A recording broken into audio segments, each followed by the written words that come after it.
Te amo, es todo lo que puedo decir. Te adoro, te adoro, todo mi ser confía en ti. Yo te amaré y te adoraré, no importa lo que pueda venir. En ti, Señor, siempre confiaré y te amaré hasta el fin. Qué hermosa canción, ¿no? Seguramente la habrás cantado un montón de veces como la canté yo también, al igual que esta, ¿no? Yo quiero que gobiernes mi vida, me doy en sacrificio a ti. Yo quiero que ordenes mi caminar, que siempre viva en tu voluntad.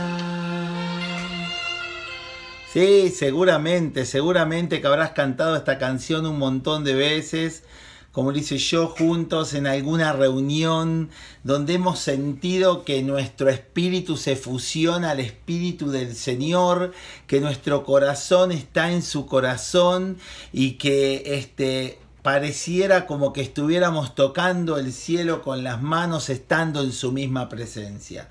¿Sabes por qué sucede eso? Porque en el momento que le decimos a Dios que lo amamos con todo nuestro ser, que queremos hacer su voluntad, que queremos que Él gobierne nuestra vida, estamos activando una ley. Y la ley es la ley de la obediencia, porque dice en Mateo 22:34 que le preguntan al Señor cuál era el gran mandamiento de la ley. Y entonces Él dice: amarás al Señor tu Dios con todo tu corazón, con toda tu alma y con toda tu mente. Este es el primer y gran mandamiento. Y el segundo es semejante, dice Él, ¿no? Amarás a tu prójimo como a ti mismo. Y termina cerrando ese gran mandamiento diciéndoles a aquellos que estaban preguntando: de estos dos mandamientos depende toda la ley y los profetas. Entonces, claro, cuando uno está diciéndole al Señor: yo quiero hacer tu voluntad, quiero que gobiernes mi vida, me doy en sacrificio, Señor, te amo, es todo lo que puedo decir. El cielo está escuchando, y obviamente que cuando escucha el accionar de una ley que el Señor estableció, amarlo con toda nuestra alma, con toda nuestra mente, entonces el Señor ahí se hace presente y manifiesta su corazón.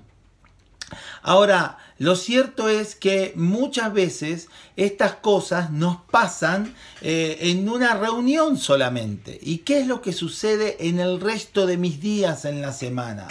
Estoy queriendo hacer tu voluntad, estoy queriendo, Señor, que vos gobiernes mi vida. Hacete una pregunta tan sencilla en este momento que si te la podés responder te va a clarificar si esto es una canción o es un acto real en tu vida.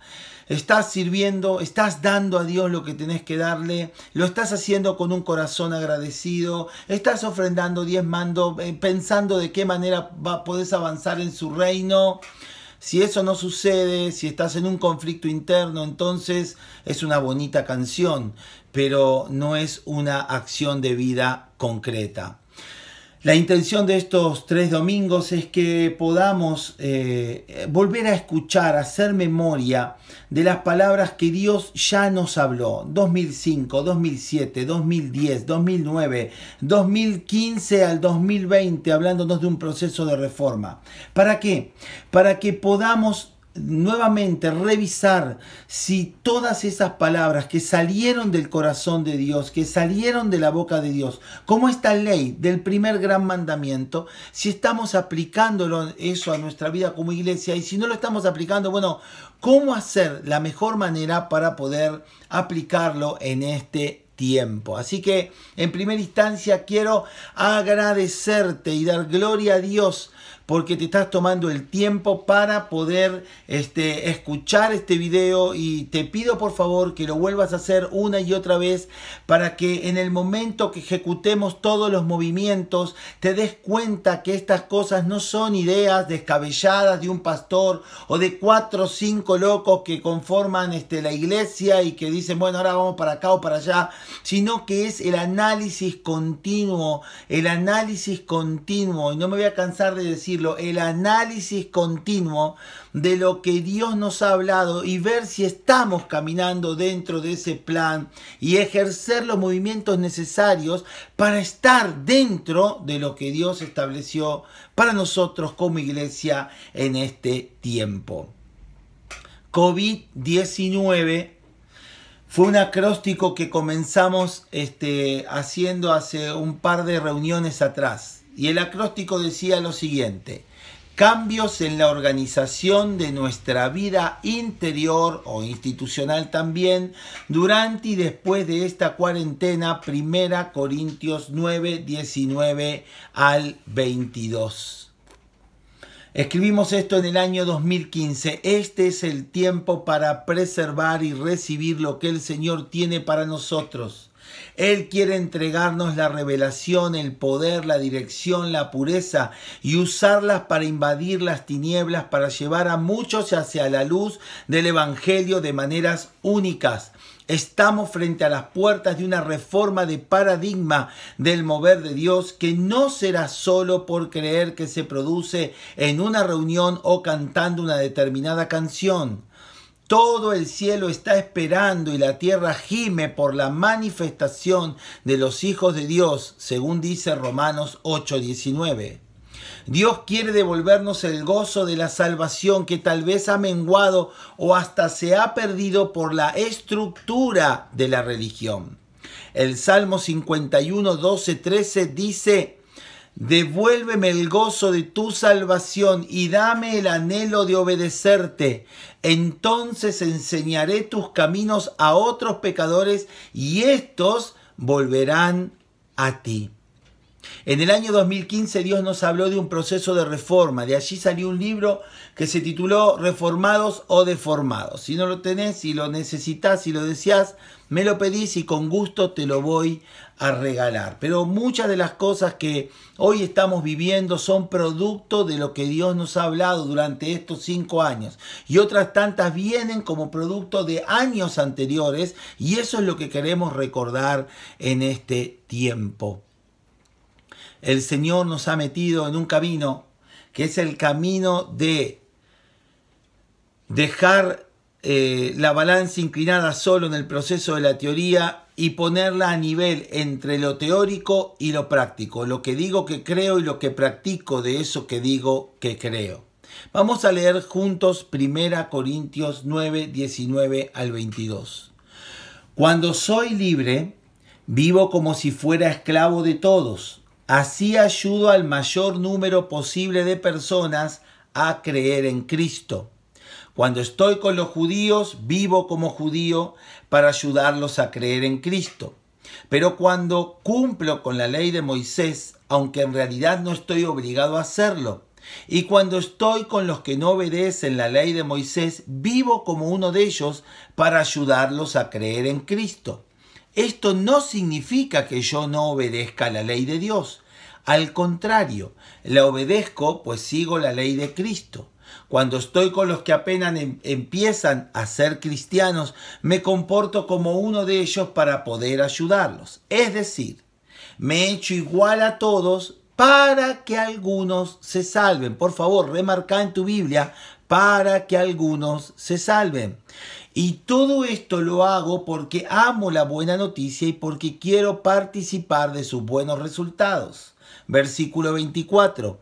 Ustedes saben que en una carrera no todos ganan el premio, sino uno solo. Pues nuestra vida como seguidores de Cristo es como una carrera. Así que vivamos bien para llevarnos el premio.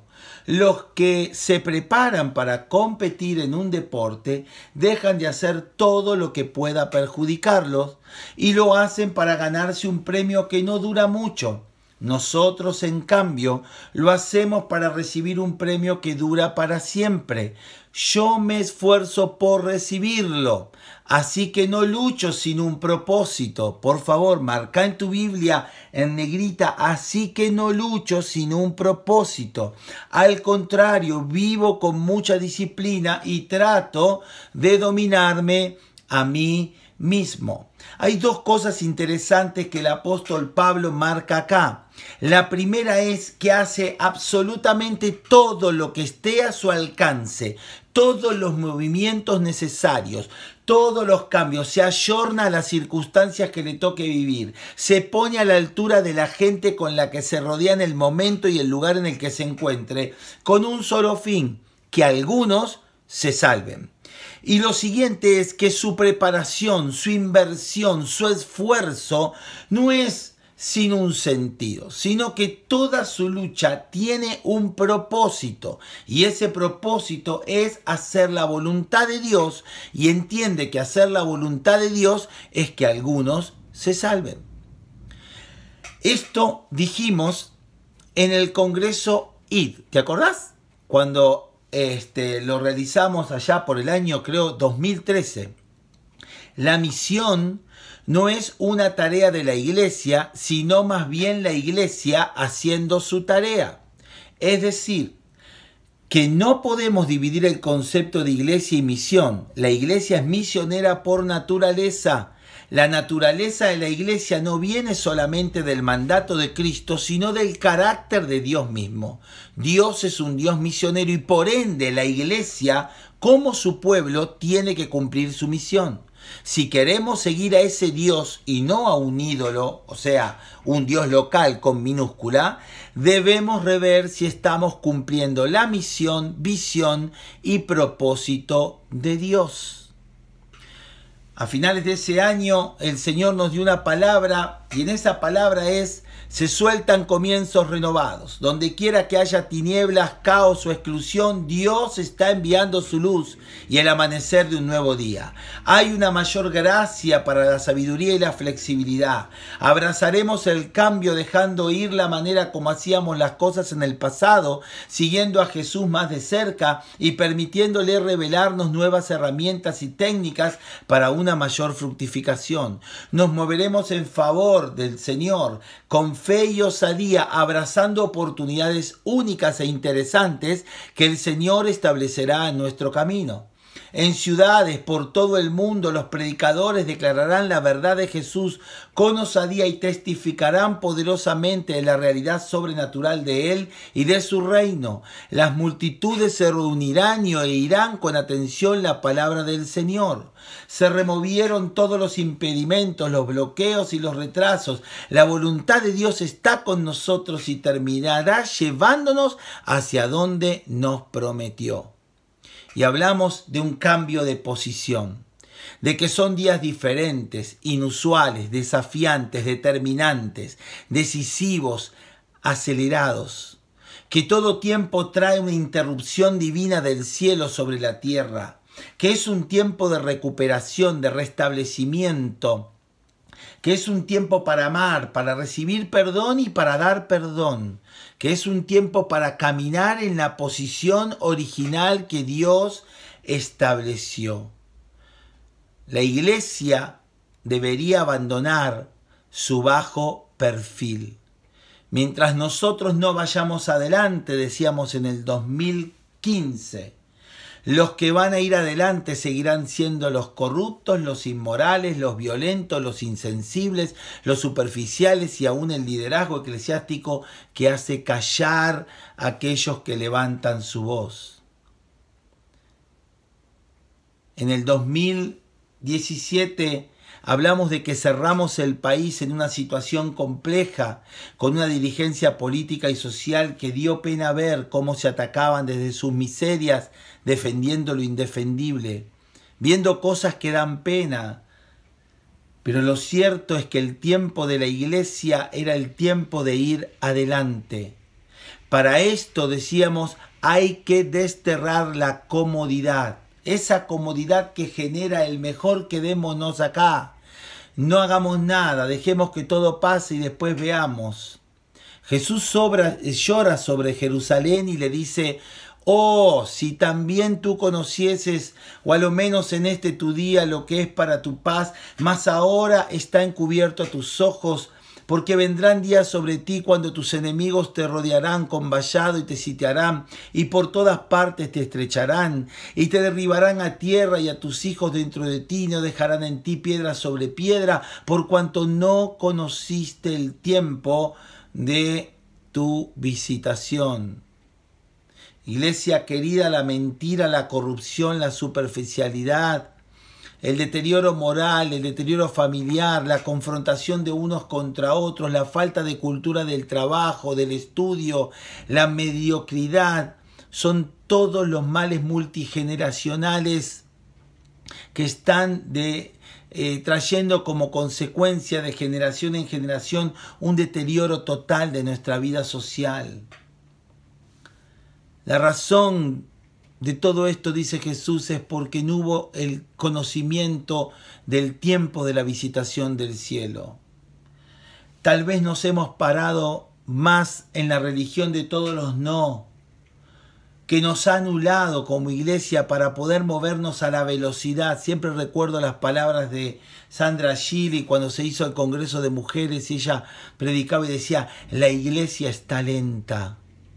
Que no nos confundan, que no nos critiquen, que todos nos acepten, que no nos vean como gente que le hacemos mal a la gente, sino como quien no le hace mal a nadie.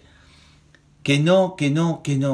Como iglesia, dijimos el año pasado, vamos a tener que aprender a convivir con el caos del movimiento, y aunque sientas que se te complica la vida, te vas a dar cuenta que lo que atenta eso es contra tu comodidad, que te quiere meter en un sector allí de bajo perfil, donde listo, te sientas bien vos y el resto que no interesa.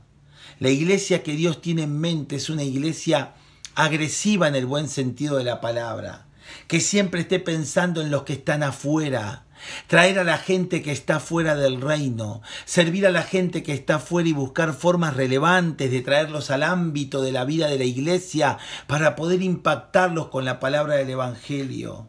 Una iglesia que tiene mentalidad del mundo. Una de las palabras finales de Jesús que está registradas en los evangelios es: id por todo el mundo. Y eso es una dinámica completa de cambio constante. Que podamos entender que cuando Dios está hablando para moldear a su iglesia de una manera más relacional con el mundo que la rodea. Una iglesia de relaciones uno a uno. La iglesia que viene, dijimos, es una iglesia transparente. No la del deber ser, sino la de la que somos por llegar a ser como Dios quiere. Viene un modelo de iglesia mucho más mezclada con la gente, metida en el mundo, que aprende a vivir su santidad, no con miedo, encerrada en una burbuja llamada templo, sino en medio del pecado de la gente, sosteniendo los principios y valores de Dios, que es el Dios que la gobierna, como lo hizo Jesús caminando entre prostitutas, publicanos y pecadores. Es el tiempo de una iglesia que va, no que se queda. Es el tiempo de una iglesia que empuja, no que se retrae. Una iglesia comprometida con la ciudad. Una iglesia que experimenta el poder de Dios en medio de tanta impotencia. Si queremos iglesias impactantes, poderosas, tenemos que estar descentralizando nuestro pensamiento de lo que es la iglesia. Tenemos que estar capacitándonos. Tenemos que estar celebrando el sacerdocio universal de cada creyente. Si no, esa iglesia poderosa, esa iglesia agresiva que queremos no se va a dar. Mientras más efectiva sea esa iglesia, más demandas va a haber sobre el ministerio y por lo tanto tenemos que estar preparándonos. Si no, las redes se nos van a romper cuando venga la gran cosecha. Mi único deseo ha sido inquietarnos a todos nosotros a desarrollar un paradigma nuevo, una visión nueva, un modelo mental, como se dice por ahí, nuevo de hacer el ministerio. Que nuestro deseo, nuestra visión sea no regocijarnos en el templo, no quedarnos en el monte como querían los discípulos, ¿no? Que ellos decían, bueno, hacemos 3 tiendas y nos quedamos allí, sino bajar, habiendo percibido la gloria de Dios y libertar a los cautivos del diablo y predicar el evangelio poderoso, el tiempo agradable, el evangelio relevante del Señor.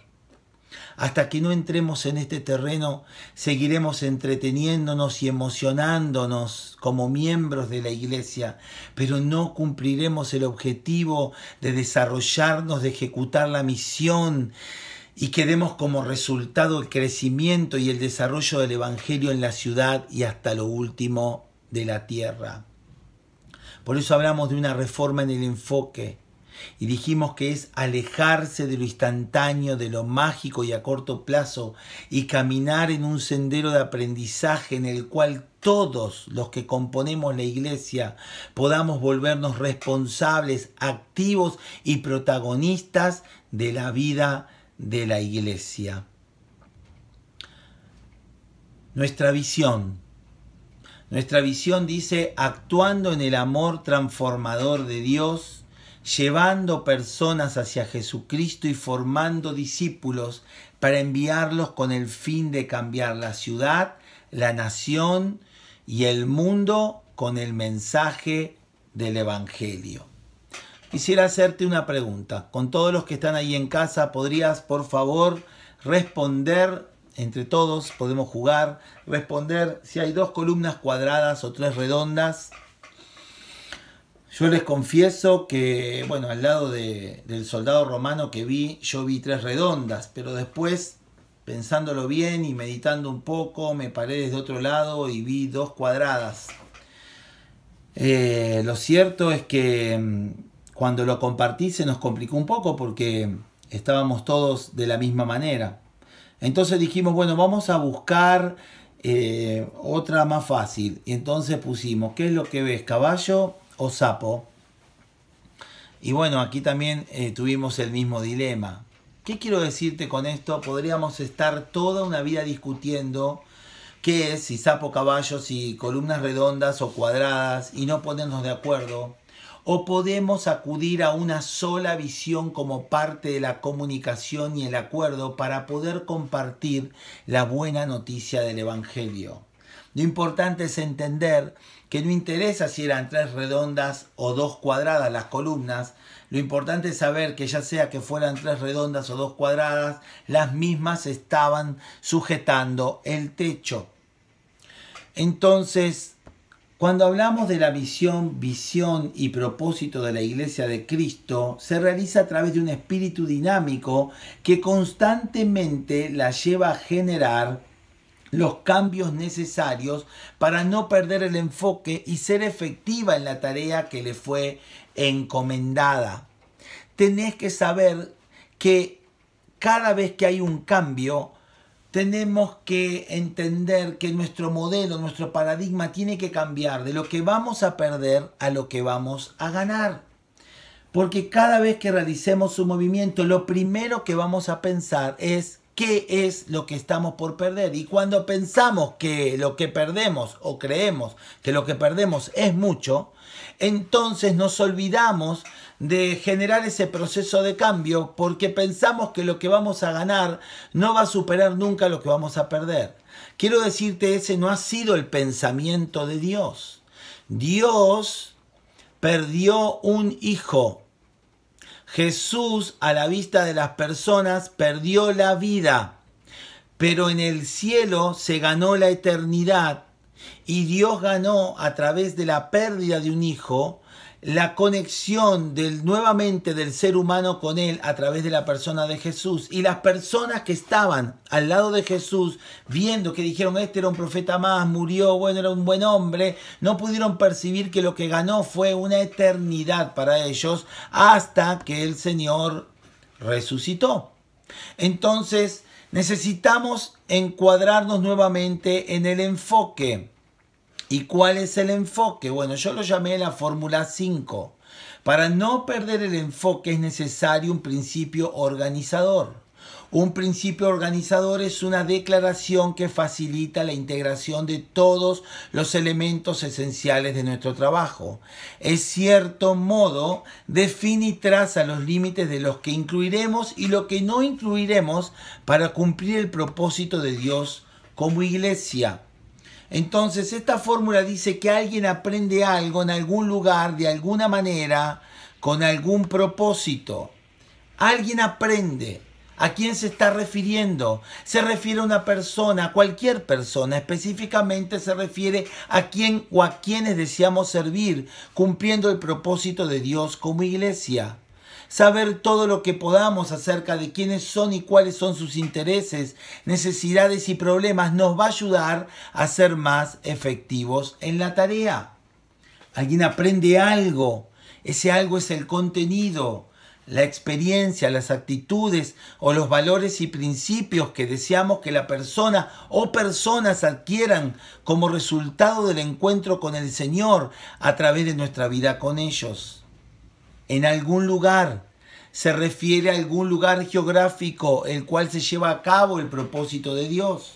Poco a poco estaremos aprendiendo a trabajar de nuevas maneras, caminando a la altura de las circunstancias en las que vivimos en el tiempo presente. Escuela de vida sin paredes, escuelas abiertas, escuelas por extensión, que aprovechan todos los medios para que alguien aprenda algo de Dios, ya sea en la comodidad de su hogar o en el lugar donde se encuentre. Algún propósito tiene que ver con los motivos, la razón o las fuerzas internas que animan a alguien a aprender algo de alguna manera, en algún lugar. Los que trabajan el arte de la motivación nos dicen que hay 3 grandes impulsores del aprendizaje. Y estos son el interés, la necesidad y la solución de un problema. Cambiar las metas y estrategias específicas no significa perder de vista las funciones básicas de la vida personal y de la iglesia, que son adorar a Dios, proclamar el Evangelio, formar discípulos, desarrollar un compañerismo saludable entre los creyentes y servir para satisfacer las necesidades de los que no conocen a Dios hasta lo último de la tierra. Entonces, frente a los nuevos contextos y los nuevos paradigmas, la visión, misión y propósito de la iglesia siempre se realiza en contexto y conscientemente o inconscientemente el contexto afecta profundamente su misión. Si la iglesia no responde al contexto, su misión termina siendo irrelevante y estaremos entonces rascando donde al mundo no le pica.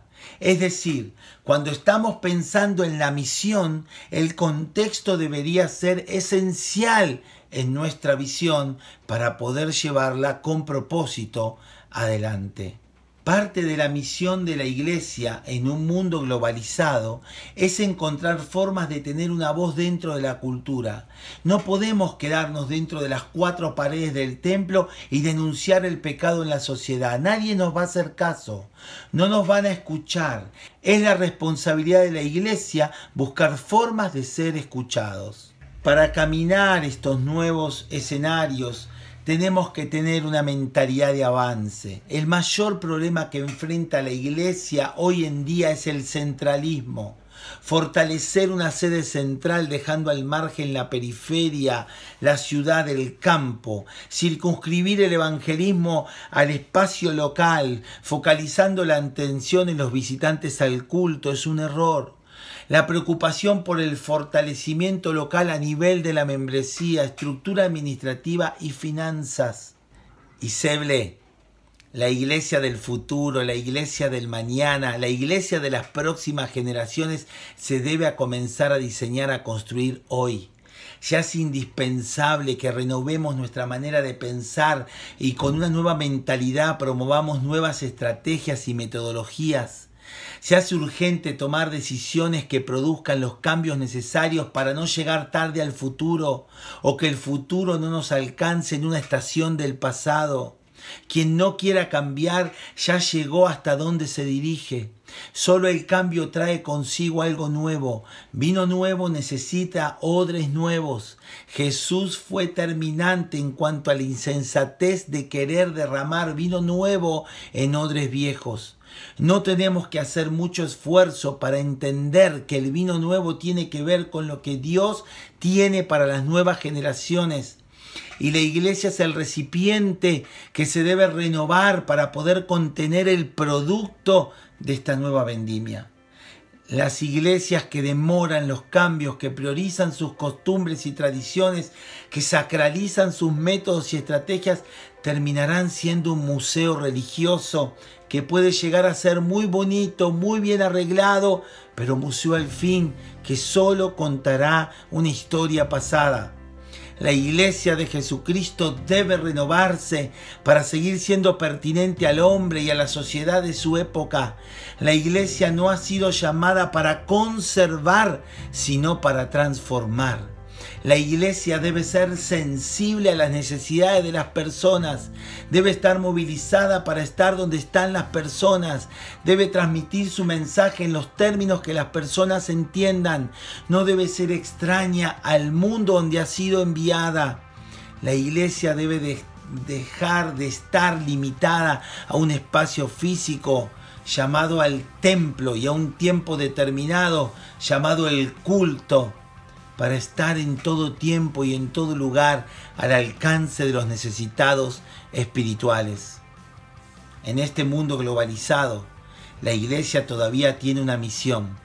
Tenemos que utilizar con criterio las herramientas que nuestro Señor nos ha colocado en las manos. Tenemos que levantar la voz profética en contra de toda injusticia que encontremos en este tiempo. Tenemos que adaptar, transformar y redimir elementos de este mundo para la evangelización y tenemos que encontrar nuevas formas de declarar el señorío de Jesucristo. El domingo que viene seguimos recordando más palabras y el último domingo hablamos de los cambios que se vienen. Te mando un gran abrazo. Seguimos orando. Dios nos está bendiciendo.